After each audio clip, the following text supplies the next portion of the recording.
নমস্কার, জ্যোতির্ময় দেবশ্রী। আবারও চলে এলাম সেই ট্রানজিট। প্রত্যেকটা ট্রানজিট ইম্পর্টেন্ট, গুরুত্বপূর্ণ ট্রানজিট নিয়েই সাধারণত আলোচনা করি আমি। প্রত্যেক মাসেই ট্রানজিট ঘটে। আজকের যে ট্রানজিটটা নিয়ে বলবো সেটা হলো রবির ট্রানজিট। রবি আমাদের বৈশাখ মাস থেকে শুরু হয় চৈত্র মাস অবধি, প্রত্যেক মাসে এক এক ঘরে থাকে। বৈশাখ মাসে মেষ রাশিতে, জ্যৈষ্ঠ মাসে বৃষ রাশিতে, এরকম করে এক এক ঘরে থাকে এবং সেটা ভাদ্র মাসে অর্থাৎ 17 আগস্ট থেকে 16 সেপ্টেম্বর অবধি ভাদ্র মাসে এই সময়টা থাকবে সিংহ রাশিতে নিজস্ব ঘরে। আমরা সবাই জানি রবি মেষ রাশিতে এবং সিংহ রাশিতে নিজস্ব ঘর এবং মেষ রাশির রবি হচ্ছে উচ্চস্থ ঘর। এই দুটো ঘরে রবি খুব ভালো রেজাল্ট দেয়। সিংহ রাশিতে আমরা সবাই জানি সেখানে কেতু অবস্থান করছে, তার মানে রবি ট্রানজিট করে সিংহ রাশিতে গিয়ে কেতুর সঙ্গে রবির সহ অবস্থান হবে। এটি একটি যোগ হলো। এটা সাধারণত আমরা গ্রহণ যোগ হিসাবে বলি। এই রবি কেতুর সংযোগে কি ফলাফল হতে পারে সেটা জানার আগে আমাদেরকে জেনে নিতে হবে রবি গ্রহ কি ফলাফল দেয়। রবি গ্রহ হলো আত্মার কারক, রবি গ্রহ হলো এনার্জি, রবি গ্রহ মান সম্মান প্রতিষ্ঠা দেয়। রবি নিজে যেটা বলে সেটাই শেষ কথা। মঙ্গল গ্রহ যেরকম এনার্জেটিক হলো, অন্যে যেটা হ্যাঁ বলে সেটাই হ্যাঁ, কিন্তু রবি গ্রহর ক্ষেত্রে নিজে যেটা বলে সেটাই হ্যাঁ।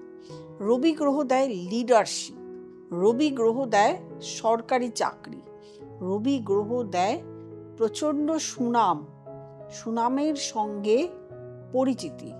বিভিন্ন রাজনীতিবিদ, বিভিন্ন অর্থনৈতিকবিদ বা নেতা যার রবি গ্রহ শনি গ্রহ এগুলো ভালো, তাদের প্রচুর সুনাম।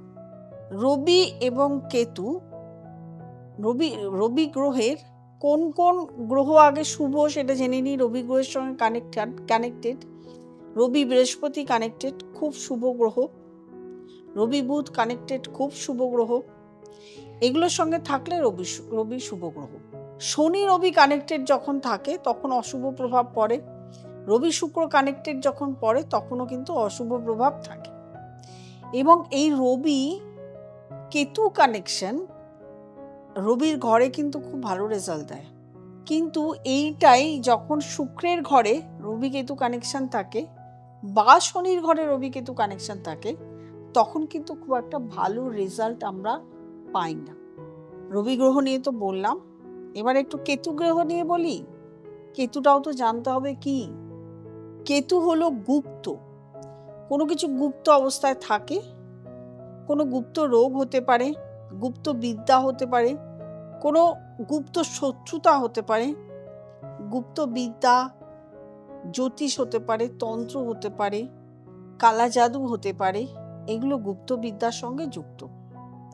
কেতু দেয় ইনটিউশন পাওয়ার, রবিও দেয় ইনটিউশন পাওয়ার। রবি এবং কেতুর সংযোগ দুজনেই কিন্তু ইনটিউশন পাওয়ার দেওয়ার ক্ষমতা বাড়ায়। কেতু গুপ্ত রোগও দেয়, বিভিন্ন জায়গায় গুপ্ত রোগ দেয়। এবার এই যে রবি এবং কেতু এই কানেকশন কোথায় কোথায় বসলে খুব সুফল আমরা পাই। মেষ রাশিতে বসলে প্রচণ্ড সুফল পাওয়া যায়। কেন্দ্র কোণ হচ্ছে সিংহ রাশিতে বসলেও সুফল পাওয়া যায় এবং ধনু রাশিতে বসলেও খুব সুফল পাওয়া যায়। এই তিনটিতে তো সুফল আমরা পাচ্ছি। এর সঙ্গে অন্যান্য জায়গা, শনি ঘর বা শুক্রের ঘর, যে জায়গায় বসলে আমরা সুফল পাই না, যেমন বৃষ রাশিতে বসলে সুফল পাই না, তুলা রাশিতে বসলে সুফল পাই না, মকর রাশি এবং কুম্ভ রাশিতে বসলেও কিন্তু সুফল পাই না। তাহলে আমরা কম্বিনেশনটা কোথায় পাচ্ছি? কম্বিনেশনটা পাচ্ছি রবি এবং কেতু সিংহ রাশিতে। তাহলে এখানে সিংহ রাশির জাতক জাতিকাদের আমরা সুফল প্রাপ্তি দেখছি। কিছু কিছু ক্ষেত্রে দেখা গেছে যেহেতু কেতু এবং সপ্তমে রাহু, অর্থাৎ কুম্ভ রাশিতে রাহু বসে আছে, রাহুর দৃষ্টি আছে, কেতুর দৃষ্টি না থাকলে কি হবে, রাহুর দৃষ্টি আছে, রাহু রবিকে দৃষ্টি দিচ্ছে। কিছু কিছু ক্ষেত্রে রবি রাহু কানেকশনও হয়। সে রবি এবং রাহু কানেকশনে কি ঘটনা ঘটে? অনেক সময় দেখা যায় উচ্চ বিদ্যার ক্ষেত্রে যারা পড়াশোনা করছে বা উচ্চ বিদ্যা কে করছে তাদের ক্ষেত্রে পড়াশোনাতে ব্যাঘাত ঘটে। সরকারি চাকরি পরীক্ষা দিচ্ছে, সরকারি চাকরি প্রাপ্তি হয় না। ব্যবসা করছে, ব্যবসায় উন্নতি হয় না। মহিলাদের ক্ষেত্রে দেখা যায় তাদের দাম্পত্য জীবন ভালো থাকে না, তাদের কখনোই কোনো রকম কেরিয়ার গড়ে ওঠে না। যাই কাজ করতে যাক না কেন সুনাম থাকে না, তার প্রচন্ড পরিমাণে বদনাম থাকে। রবি রাহু কানেকশনে অনেক সময় দেখা গেছে রোগ ভোগ হয় নিজস্ব, যার রবি রাহু কানেকশন রয়েছে নিজস্বভাবে অনেকের ক্ষেত্রে রোগ ভোগ প্রচন্ডভাবে ভোগান্তিতে থাকে, রোগ ভোগে প্রচন্ড সবসময় ভুগতে থাকে। পড়াশোনাতে মনোযোগ বসে না, অর্থনৈতিক প্রবলেম, চাকরি হতে চায় না। রবি রাহু কানেকশনে কিন্তু এই ঘটনা ঘটে। যেহেতু ঘর রবি কেতুর ঘর, সেহেতু কুম্ভ রাশি নিয়ে আমি কুম্ভ রাশি নিয়ে না বলে সিংহ রাশি বললাম, কিন্তু কুম্ভ রাশিরও কিন্তু জাতক জাতিকাদের খুব একটা ভালো যাবে না, কারণ রবিরও সপ্তম দৃষ্টি থাকে রাহুর প্রতি, একে অপরকে দৃষ্টি দেয়। সেহেতু কুম্ভ রাশির কিন্তু জাতক জাতিকাদের খুব একটা সুফল প্রাপ্তি হবে না। কিছু ভাব আছে, সে ভাবও কিন্তু রবি রাহু, রবি কেতু এগুলো যদি বসে থাকে সুফল পাওয়া যায় না। যেমন চতুর্থ ঘর, এখানে বসে থাকলে সুফল পাওয়া যায় না। অষ্টম ঘর বসে থাকলে সুফল পাওয়া যায় না। অনেক সময় লগ্নে বসে থাকলে সুফল পাওয়া যায় না। ষষ্ঠ ঘরে পাওয়া যায় না, দ্বাদশ ঘরে পাওয়া যায় না। সেই ঘরগুলো যদি আমরা দেখি, সেখানে রবি কেতুর ঘরটা আমরা কিন্তু ধরবো না, আমরা ধরবো রবি যেখানে দৃষ্টি দিচ্ছে, যেখানে রাহু বসে আছে সেই ঘরটা, অর্থাৎ কুম্ভের ঘরটা। সুতরাং তাহলে আমরা কোন কোন ঘরে এই যে রবি কেতুর কানেকশন, কোন কোন ঘরে আমরা ভালো সুফল পাচ্ছি, কোন কোন জাতক জাতিকা সুফল পাচ্ছে? মেষ রাশি পাচ্ছে, সিংহ রাশি পাচ্ছে, তার সঙ্গে ধনু রাশি সুফল পাচ্ছে। এই সমস্ত ঘর রবি কেতুর কানেকশন ভালো, এবং যে ভাবে বসে আছে সেই কানেকশনটাও ভালো। আর বাদবাকি যে রাশিগুলো রয়েছে সে রাশিগুলোর অতিরিক্ত শুভ ফল না প্রাপ্তির আশাই ভালো। সঙ্গে যেহেতু কুম্ভ রাশির যে ঘরের অষ্টম ঘর, যেমন কর্কট রাশির অষ্টম ঘর, দ্বাদশ ঘর যে রাশির, মীন রাশির দ্বাদশ ঘর, এই কর্কট রাশি এবং মীন রাশি এদেরকে একটু সাবধানে তো থাকতেই হবে। বাকি রাশিগুলো যেটা ষষ্ঠ ঘরে রয়েছে, কন্যা রাশি থেকে ষষ্ঠ ঘর, একেও সাবধানে থাকতে হবে। লগ্ন কুম্ভ রাশি লগ্ন, যেখানে রাহু বসে রবির দৃষ্টি দিচ্ছে, একেও সাবধানে থাকতে হবে। এই রাশিগুলোকে সাবধানে থাকতে হবে। বাদ বাকি এই এক মাসে বিশাল কিছু খারাপ হবার সম্ভাবনা কিন্তু নেই।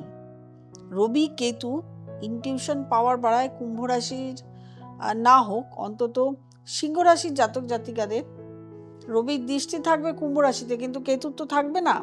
সে তো সিংহ রাশির জাতক জাতিকাদের ইনটিউশন পাওয়ার বাড়াবে, সন্তানদের একটা শুভ প্রাপ্তির যোগ আছে, সন্তান প্রাপ্তির যোগ আছে, বিভিন্ন যোগ, কিন্তু অর্থনৈতিক যোগ ভালো পাওয়া যাচ্ছে। তারপরে কর্মের উন্নতির যোগ, নতুন কর্মের উদ্যোগ, নতুন পরিকল্পনা, এগুলো কিন্তু রবি কেতুতে আমরা দেখতে পাচ্ছি। যাই হোক, প্রত্যেকের ভালো যাক। যেসব রাশির কথা বলিনি তাদেরকে একটু সাবধান থাকতে হবে। তখন আপনারা বলবেন যে ম্যাম এই রাশির কথা তো বললেন না।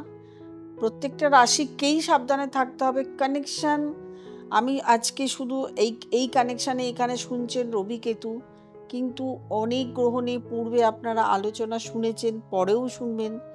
যেমন চলছে শনি মঙ্গলের কানেকশন, এটা কিন্তু খুব একটা ভালো সময় যাচ্ছে না, এটা মাথায় রাখতে হবে। শনি মঙ্গল গ্রহ নিয়ে আমি আলোচনা যদি না শুনে থাকেন একটু দেখে নেবেন, শনি মঙ্গল গ্রহের কানেকশনগুলো, সেটা নিয়ে আলোচনা করেছি। খুব একটা ভালো সময় যাচ্ছে না, প্রত্যেককে সাবধানে থাকতে হবে। সাবধান থাকলে আপনি ভালো থাকতে পারবেন, সেই জন্যই আমার প্রোগ্রাম করা। যাই হোক, যারা নতুন প্রোগ্রাম দেখছেন তারা অবশ্যই সাবস্ক্রাইব করবেন, লাইক করবেন, কমেন্ট করবেন, শেয়ার করবেন, নোটিফিকেশন অল বেলটি প্রেস করতে ভুলবেন না। যারা আমার কাছে দেখাতে আসতে চাইছেন, নিচে স্ক্রলে যে নাম্বারটি যাচ্ছে এই নাম্বারটাতে ফোন করবেন, বুকিং করবেন, চেম্বারে চলে আসবেন। যারা অনলাইন কনসালটেশন করাতে যাচ্ছেন তারাও একটু ফোন করে নেবেন অথবা হোয়াটসঅ্যাপ করে নেবেন। একটা বেসিক জেনে নিতে হবে কিভাবে অনলাইন করবেন। দূরে যারা থাকেন তারা তো আসতে পারছেন না, তারা অনলাইন করছেন, তারা একটু প্রসেসটা জেনে নেবেন। জেনে নিলে আপনিই সুবিধা পাবেন, আপনি বুঝতে পারবেন ভালো করে। প্রত্যেকে ভালো থাকবেন, আনন্দে থাকবেন। নমস্কার।